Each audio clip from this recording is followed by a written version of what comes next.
This segment is sponsored by Fidelity Investments. Fidelity's new family and finance study reveals a major disconnect. While nearly all adult children say they're ready to manage inherited wealth, only a quarter of parents agree. Joining us now from Fidelity Investments is Chandler Riggs to share how families can bridge the gap and plan for the future. Hi, Chandler. Thanks for joining us. Thanks for having me. Of course. All right, talk to us more about the great wealth transfer and why it's such a critical time for families. Absolutely. So the Great Wealth Transfer is the anticipated movement about $84 trillion in assets from the baby boomer generation, and that's those who are about 61 to 79 years old, to the younger generations over the next few decades. So with $1 trillion set to change hands in the coming years, this isn't just about money, it's about relationships. We know that families that plan together can turn this transition into an opportunity to build trust and strengthen connections for generations to come.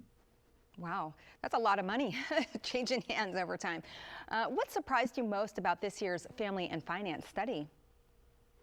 What stood out to me is how little families are sharing about their finances. Like you mentioned, over half of parents haven't told their kids their net worth, and 68% of parents haven't told their children what they'll inherit or if they'll inherit anything at all. This silence is leaving room for confusion and missed opportunities. It fuels the disconnect between generations and planning around money. Chandler, why do you think there is a disconnect in generational attitudes when it comes to money and planning?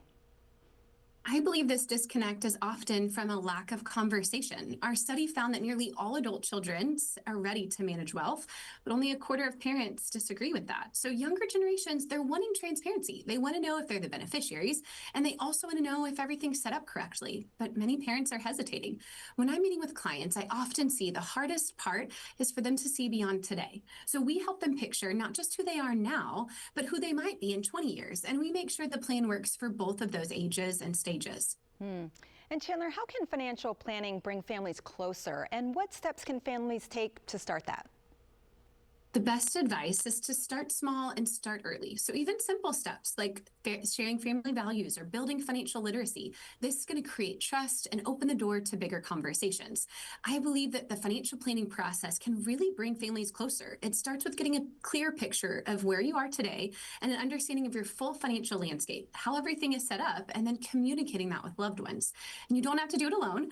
That's what we do here at Fidelity. So just like myself, I'm a financial consultant. We have many across the nation, and it doesn't cost anything to meet with us and to get our professional advice, and we can make a really big difference. We help families understand that full financial picture, everything from their estate plan, their investment, and their retirement strategies, and then guide them through conversations with resources that align with their goals and their values. That's really, really great advice. Where can someone go for more information and those resources? Absolutely. You can visit fcfe.fidelity.com. This is going to have research, planning tools, and expert guidance to help families navigate this wealth transfer with confidence. Chandler, thank you so much for having this great conversation with us. Thank you. For more information, visit fcfe.fidelity.com.